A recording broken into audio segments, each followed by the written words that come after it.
history in the making, healing to be awakened. Yeah, you are the star of your story at Let's Talk and Grow with Miss Roshumba. You know, my son is born on a Wednesday. Seen and felt because they are the largest group. And so my we got your back. No, we're not perfect. So now you know it's time to grow at Let's Talk and Grow with Miss Roshumba. Let the healing begin. Good evening, good day.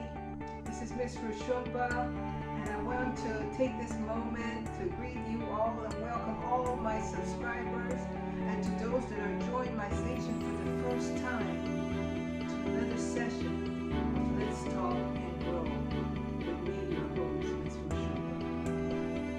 I have a guest here today. I'm going to elaborate as to who she is and what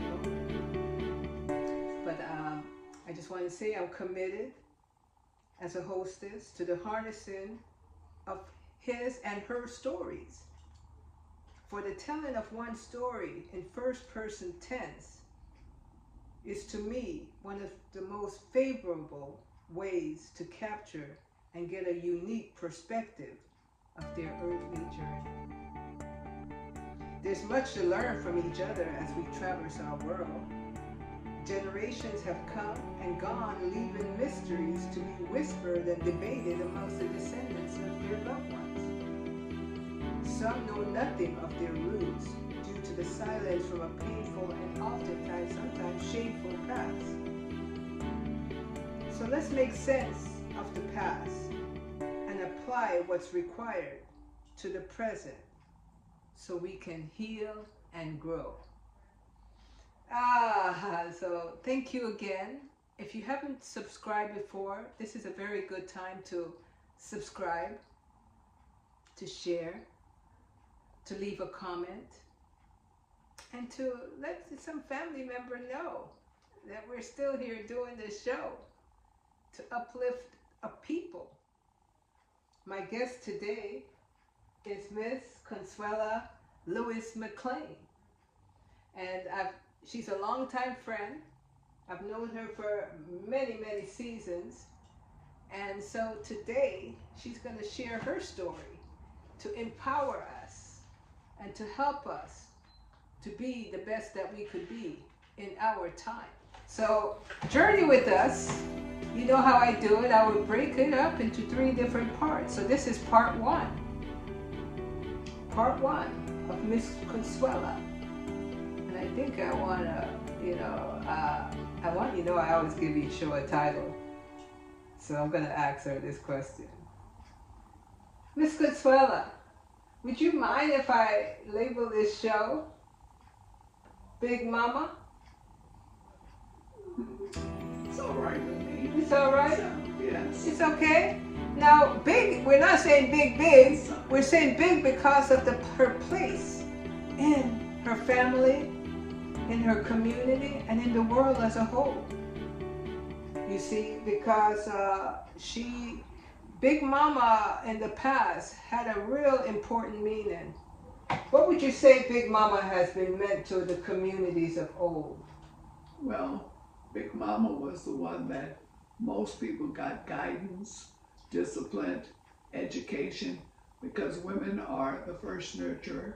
So therefore, Big Mama stood for like a title, like the king, like the queens. So therefore everybody went to Big Mama because she had the age and the wisdom. There you have it. So that's why the title of the show, Miss Consuela, Big Mama. And she laid it out, y'all. She laid it out. So the question becomes, what happened to Big Mama? Well, we have one today that's going to clarify to us the importance of the elder women in our community, in our families, and how they should be valued and revered in a positive way, and we can learn from them. So we're going to get started, and let's acquaint the viewers as to who you are and why you're going to tell your story now. Well, who I am naturally, we've already said, is Consuela Big Mama. The reason I'm telling my story now is for the simple reason that, one, I've gotten older, but with that wisdom, I have to share that wisdom because the Big Mamas used to pass information on. Yes. And so therefore, I'm getting older and we're living on grace because they say 70, that's 70. Now I'll be 81. So I'm on blessings. Yes. I'm on Creator's blessing. So if I don't share it now, I don't want to share it from the grave. You're hearing it, folks. Pull your seat up. Turn the volume up. Because we're going to make sure that you get every bit of what she's saying. Because it's jewels. It's jewels to the heart. It's jewels to the ears. It's jewels to the family. And some of us, we have no Big Mama no more. We've abandoned them. We've taken their value as if they don't matter. We've kicked them out. We've put them in nursing homes. We've gotten rid of them. How can you get rid of the ones that came before you? So, take note. So, as we elaborate more, you're from a family of mixed heritage. Chinese and African American, to be exact. What benefits came from the Asian side of your culture? Well, let me back up with wording. Yes. We don't use the word mix. We're all diverse in culture. Tribes marry tribes. So when we say mix, History in the making. when we say mix, if that's the case, everybody's diverse in other ethnicities because of tribes marrying tribes. So that word mixed kind of loses the continuity of being diverse in culture. Now, the benefit that I have from both, one, I know everyone came from the African tribe first because Africa was the first people on the planet. Yes. Now, we migrated to various places throughout the known world at that time, Yes. which was not North America where I lived. Yes. So therefore, my ancestries are both the African and that Asian culture, the continent, not the people. The tribe was from Cantonese. So therefore, the benefits I have is not so much as the ethnicity, it's the people that have migrated throughout the world, which is us. And I have to let the world know that everyone came from us. So when we talk about benefits per se is open-minded to other cultures, which is still the African. They just don't know their history. Yes. Wow. Did you get that, folks? Did you get that? If you didn't, rewind it and get that. Big Mama is speaking. Listen in. Because there are a lot of folks that have mixtures in them, I would call it. But she has made it clear. Don't confuse that mixture. Because the base of everyone is African. And with that, we are intermixed with each other. But the origin begins with the African. Did I say that right? Yes, ma'am. Thank you so much. What is the importance of knowing the cultural heritage that we belong to? Well, the importance is we would see human beings because I notice we fill these little boxes out in America from what your ethnicity is. But really the importance is to let everybody know we're one. So if we can come together on oneness, we will become stronger people. But when you don't know self, then it's very hard to come together. We come together as groups and ethnicity, but it should be a worldly thing. Come together as people, human beings. Human beings. Oneness. And that would achieve the goal of unification, and we will wake up every day trying to unify, to break away from that cycle of division and instead unify. So a lot of our problems is who's better than who, which culture is better than the other, Who got what? who has what. I have learned the monetary things from education to your job to your money in the bank. All these things, they're great. We need those to survive. Yeah. But overall, how do we treat each other? If I have money and say my clan has money, what about my brother and sister out here? Are we taking care of them? Yes. So therefore, we become empowered over them. And how it's done through, we are oppressing someone who doesn't maybe have those values. But we have to teach. Teach one, teach another. And in all of that, we become one with each other, oneness. So, you're married for many years, and you're a mother of 8 children, of which are all adults. You're an elder, and as we know, Big Mama. Well, you've defined what Big Mama is, but I wanted to know, what is the connection now when we have raised these children in this system? How has that been for you? The fact that you've raised them, they're now sprinkled into the system. I'm sure you have grandchildren. Are you close with them? Do they come often? Do they spend time? I mean...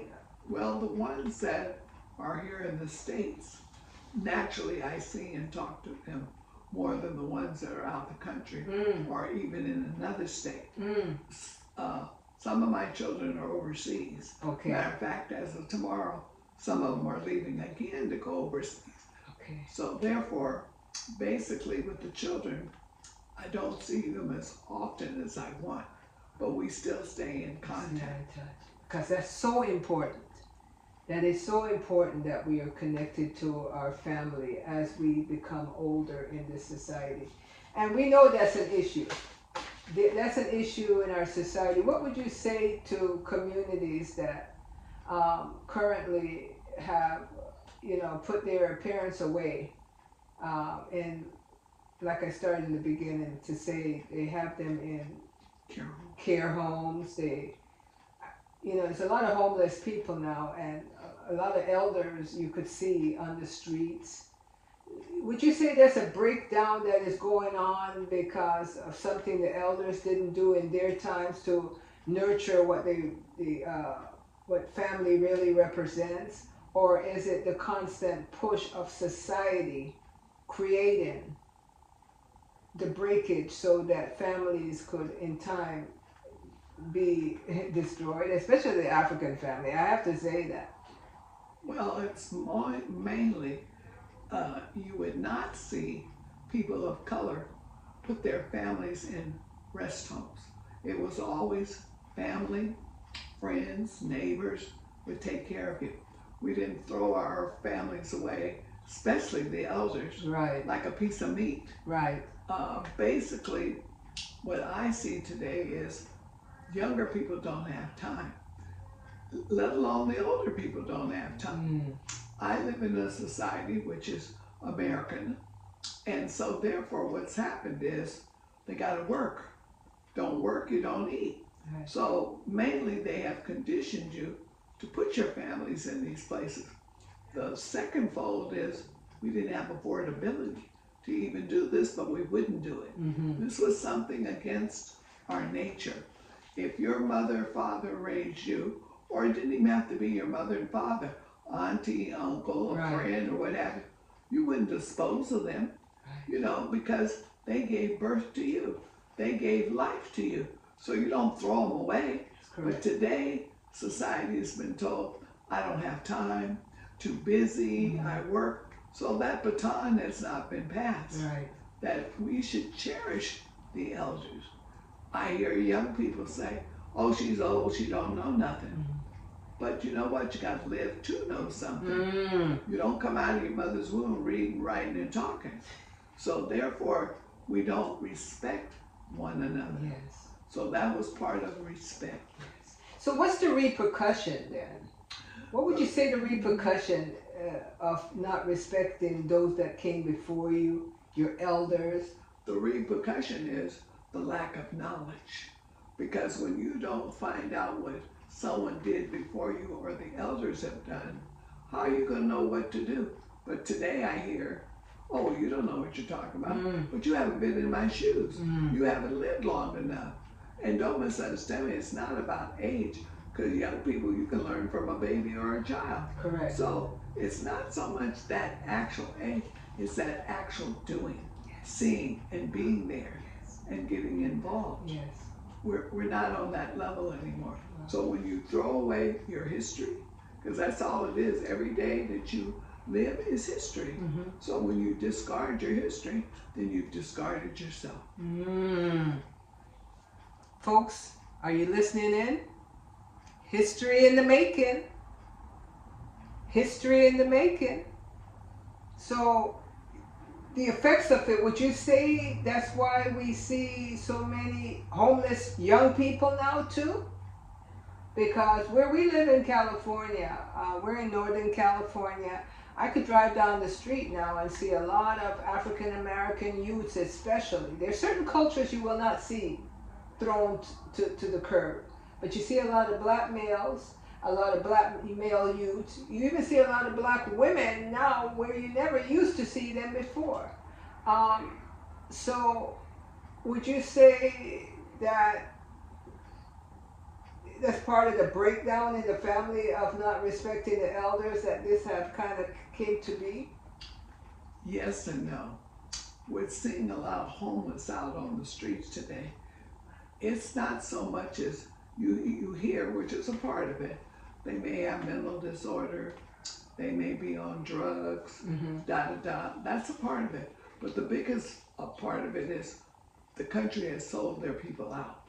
When you strip people of who they are, what they are, then you lack of jobs, because like I say, we all need economics to survive, then you've really sold them out. Yes. Because a lot of these people are just trying to survive, and we're all in that survival mode. So yes, you got a little of essence of this, little essence of that, but really I have to look at the government. The government and this country had already sold the people out because they came here and robbed and stole. So you didn't respect the people that were here, which was us, not the Indian that they've taught you. It was the black man. So basically we couldn't own property. We didn't have that economic strength. You tore families apart. Matter of fact, you killed millions of families and millions of tribes. So it was set up that way to begin with. So therefore, when we say destroying, now I don't have the job, the economic base. I don't even have the educational base, because now they're taking black history out of the schools. They're closing the museums. So it's just sad. And the books. And books off the shelves. So you see, so they're deteriorating, cutting. So look across America. No wonder we have so many homeless. For all those reasons. Lack of jobs, economics, lack of education, the help for betterment to pull yourself up. When we bettered ourselves, there was always a way they found to tear it down. And so unfortunately, embetterment is not the things. Stop buying into the things. It's your mind. How you treat one another. And as you notice, we did work together. If I was a farmer, I sell my goods to you. Whatever you had, you sold to me. And it wasn't really about money. It was about sharing the things. Embetterment of not just self, but the village. So we bought into that. There you go. We don't have that mentality no more. Village today is I. You don't come here alone and you don't die alone. So therefore, if we're not spreading that wealth, then we don't grow. It's just like a plant. You don't water it, it doesn't grow. If you put in bad soil, it doesn't grow. So a lot of this has been designed to fail. But failure is not what we say. It's not an opposition. Failure is when you just completely say, I'm dead and gone. You know, I can no longer do. Right. So try not to fail and be around failure. People telling you, you can't do this, you won't do this, you won't be that. Get away from the negativity. Right. It's always around us, but pick and choose your battles. Folks, you're hearing it. Mama, Big Mama Consuela, that's telling it. You see, we need more conscious mothers like her.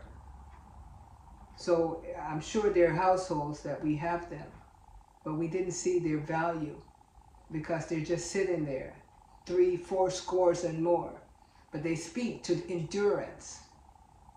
So if you get quiet and listen, you're going to hear something. I have to go back to the individual, young, old, blind, disabled, whatever. Respect comes from within. If you can't respect yourself, how can you respect someone else? So it's not a matter of just an age group. See, because today, people say, oh, look at these children. Look how they behave. I don't fault the children. I fault the adults because the baton is not being passed to the children. So how can they respect you when they weren't given respect? So respect is not just a group of youth. Right. Respect is self. Self. Now, one of the situations that make the youth feel like they can't respect you, meaning the individual, the adults in their lives, is because they measure them by their ability to take care of them. You know, poverty makes you sometimes stay in situations you should not stay in long. You know, like some women stay with a man that they should have long let go. Sometimes they live in places that they should have long moved away. Sometimes, you know, they're low self-esteem because of the way society has, you know, programmed them through the educational system to see themselves starts to show up. And their children who are now, you know, think they're wise because they're able to go to the techie world and learn certain things. So now they come home saying, Mom, you're not doing this. Dad, you're not doing this. So that self-respect was damaged by the interference of that same system. That, you know, in other words, how can you get self-respect? How can you get self-respect when it's hidden from you because of the oppressive situation that one finds himself in? But when you use that word hidden from you, as you heard me say earlier, women are the first nurturers. And there's a twofold with that. In the homes today, and especially in the Black community, there's a lot of single parents. Yes. So that parent has to work. She can't be home like when I was coming up with grandmother when you came home from school, because I lived with both grandparents, mother and father. We all lived together. Community. Today we don't live together because you've been taught, I got mine, you get yours. So you see, that has been pulled away over generations of generations. Not so much as hypothetically someone over you, which society does that, hierarchy does that.